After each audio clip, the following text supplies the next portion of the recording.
President Aquino and President Duterte had very different approach. President Aquino, at a certain point, to be fair to him, at a certain point, may bilateral na pag-uusap, but after the standoff sa Scarborough, nagkaroon po ng, for lack of better word, we call it megaphone diplomacy. Di ba? Yung maingay sa media. But for the record, Mr. President, did we lose a single inch of territory or sovereign rights? Did we lose a single centavo during the Duterte administration? Well, according to the Department of National Defense, because this was tackled during the interpellation last week, that despite the Duterte administration's positioning, the harassment did not stop. The water cannoning did not stop. And therefore, this is the situation, Mr. President. Hindi naman tumigil yung paghaharas, hindi rin tumigil yung pag-water cannon. Mr. President, we'll speak about that. Iibahin ko yun kasi ibang issue kung yung dispute was live at umaabot ba sa water cannon. Ang tinatanong ko, kasi during President Aquino's time, it's on the record, we lost control of Scarborough. We lost control. May miscalculations nangyari. Pareho tayo ng stand, atin to. Etong portions ng South China Sea, West Philippine Sea, na territory natin. Ako, mas radical pa stand ko. Hindi lang yung 12 nautical miles. Yung nasa Treaty of Spanish, atin din yun. Hindi natin pwedeng basta't i-give up yon by international treaty. Diba? Some will disagree, some will agree. The Supreme Court case na final ni a brilliant man ni Professor Magallona di ba? Nasabi niya, sa UNCLOS bumawas yung ating territory. But we're not here to discuss that now. We're discussing, number one, yung sagutan ng opisyales at nila. So I just want to point that out, Mr. President, Senator Pangilinan, because we don't want to be hitting each other kung pareho naman pala stand natin in terms of sovereign rights and sovereignty. Let it be oversimplified. Si Senator Amy, kapitbahay natin dalawa, co-owners tayo, may puno ng mangga sa gitna. Sabi ni Senator Amy, sa kanya yon. Sabi natin dalawa, sa atin yon. Tuwing nagbubunga, nag-aaway tayo. Ang problema, mas mayaman sa atin si Senator Amy. Ang problema, marami pong tangke, airplano, pati sa pera, pati sa diplomacy, sa abogado, mas marami si Senator Amy. So ako, ang stand ko, makipag-usap tayo kay Senator Amy. Ikaw, ang stand mo, hindi, sinisigawan na tayo, makipagsigawan na tayo. So we have the same stand. Mr. President, let me just finish the sentence. Yes, and I will clarify but ang pinag-uusapan natin, yung approach. Pero as so far as saying na etong puno ng mangga ay atin, pareho tayo. Pero hindi po nakikipagsigawan. I would not describe yung position taken by this representation as nakikipagsigaw. Maganda yung point ng minority leader, yung kanyang paghahambing na sila, ang China, maraming baril, maraming resources, maraming armamento, etc. At dahil nga doon, napakahalaga na ating isinusulong yung rule of law at yung ating sandigan ay yung international law. Hindi natin maaring labanan ng puwersa ang China. We cannot in the area of brute force. And that's why we are fighting in the area of the arbitrary ruling, the UNCLOS, the rule of law, international law. Yes. I will not disagree with you.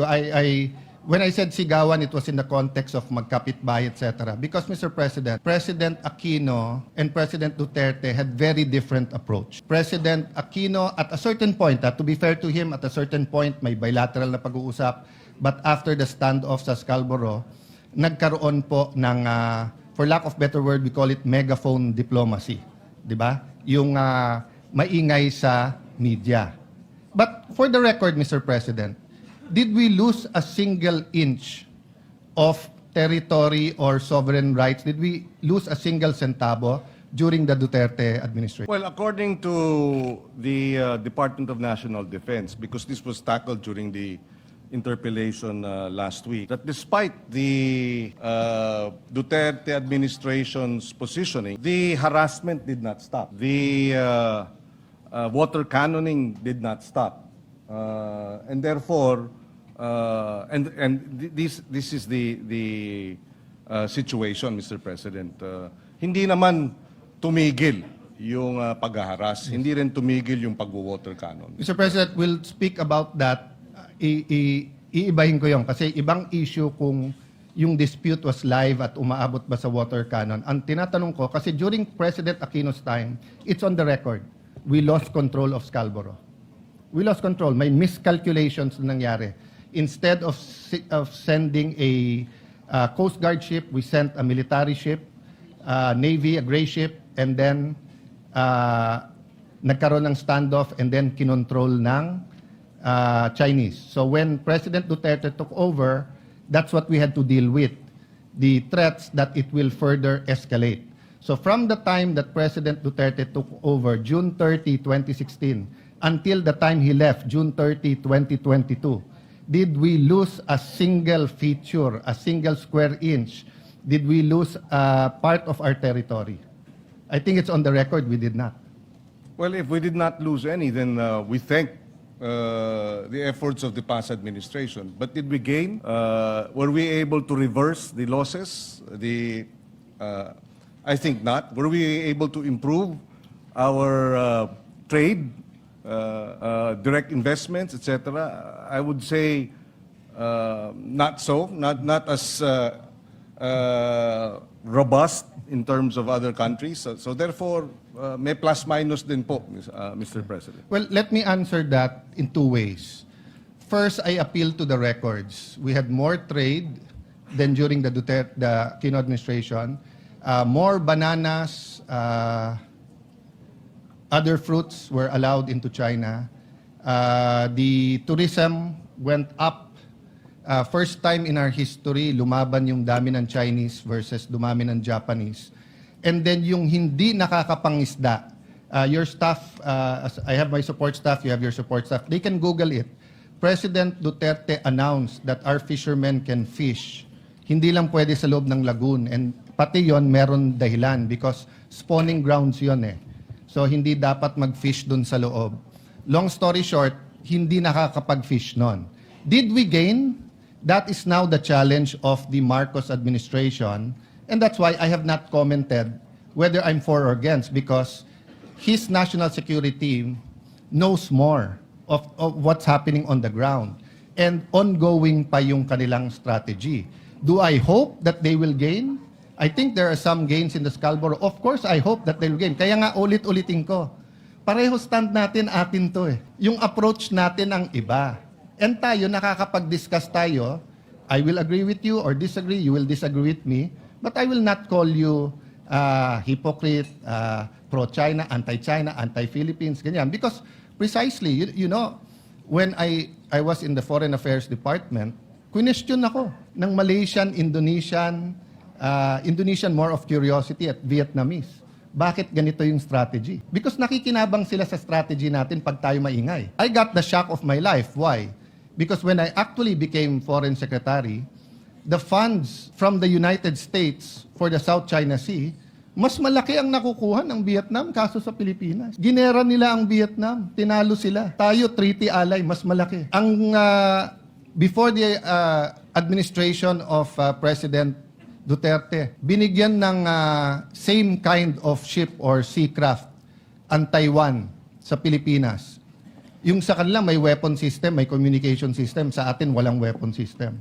So Mr. President, what I'm saying is that pareho tayo ng stand, pareho natin mahal ang Pilipinas, pareho natin gustong makinabang ang bawat Pilipino, ang anak ng anak ng anak ng anak ng anak natin.